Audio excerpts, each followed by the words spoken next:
जैसे ही बाबा साहब भीमराव अंबेडकर जी का नाम आता है तो कहते हैं कि ब्राह्मणों ने उनके साथ शोषण किया, ब्राह्मणों ने उनके साथ छुआछूत करी, ब्राह्मणों ने उनको पढ़ने नहीं दिया। यानी जैसे ही बाबा साहब का नाम आएगा यानी ब्राह्मणों में और दलितों में वैमनस्व की जो छवि है वो तुरंत हमारे मन में आ जाती है। ठीक है, ये आधा सच है, लेकिन आधा एक और सच है जो किसी ने हमको नहीं बताया। बाबा साहब भीमराव अंबेडकर दलित थे, लेकिन अंबेडकर टाइटल एक ब्राह्मण टाइटल है। ये टाइटल बाबा साहब भीमराव अंबेडकर को किसने दिया? बाबा साहब भीमराव अंबेडकर के पास जब पढ़ने के लिए पैसे नहीं थे, धन नहीं था, संपत्ति नहीं थी, संसाधन नहीं थे, तो वो लंदन पढ़ने कैसे गए? उनको फंडिंग किसने दी? ये हमको किसी ने नहीं बताया। उनको फंडिंग दी पंडित आत्माराम अमृतसरी ने, वो भी एक ब्राह्मण थे। उनको फंडिंग दी सयाजीराव गायकवाड़ ने, वो एक क्षत्रिय थे। उनको फंडिंग दी छत्रपति शाहूजी महाराज ने। जब उन्होंने वहां से लौटने के बाद सोचा कि मैं अपना एक अखबार निकालता हूं, तो उसका नाम था मूक नायक, लेकिन अखबार को निकालने के लिए पैसा नहीं था। किसने पैसा दिया?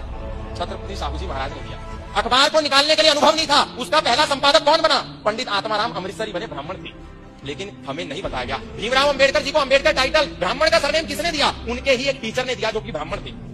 ब्राह्मण को गाली देना बहुत आसान है, लेकिन समाज को जब तक हम यदि सत्य नहीं बताएंगे तो फिर ये समाज ब्राह्मणों को गाली देता रहेगा और इनका मुंह कोई बंद नहीं करेगा। हम सारा हिंदू समाज बाबा साहब भीमराव अंबेडकर का जितना सम्मान करता है उतना कोई नहीं, लेकिन समाज को सत्य बताने की भी आवश्यकता है।